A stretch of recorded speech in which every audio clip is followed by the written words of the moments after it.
Du fil de polyester, de la résine et un sacré coup de main. Dans ce garage d'Orthès, on ne répare pas des voitures, on prend soin d'une légende, la Renault Alpine. Comme vous le voyez, elle est en très mauvais état, puisqu'elle a couché dehors pendant 45 ans sous des arbres. Donc là, pratiquement rien n'est récupérable. Nous sommes obligés de repartir sur une coque toute neuve que l'on fabrique ici. Un châssis métallique, une coque en matériaux composites. Les 3 salariés de cet atelier fabriquent des berlinettes de A à Z. 1 millier d'heures de travail plus tard, l'A110 mythique de la fin des années 60 renaît à l'identique.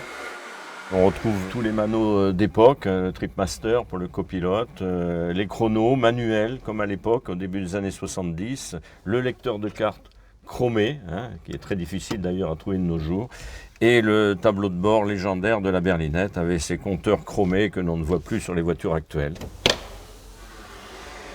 Voilà donc la mécanique d'une berlinette de ces époques, qui est un modèle 1800, qui fait environ dans les 180 chevaux et qui a permis à Alpine de gagner les rallyes de Monte-Carlo et d'autres grands rallyes du championnat du monde. Un bruit de moteur caractéristique, une voiture de légende des années 60 et 70. Championne du monde des rallyes en 73, l'Alpine a marqué son temps. Jean-Claude Danan a toujours eu la berlinette dans la peau. Depuis 25 ans, il fait revivre le mythe. Et moi-même, ayant eu des Alpines étant plus jeune, j'étais pas trop argenté et il fallait bien que je me les répare moi-même. Et donc petit à petit, j'ai appris, c'est vrai, sur le tas, la mécanique, la carrosserie, et pour pouvoir au moins rouler avec mes propres voitures.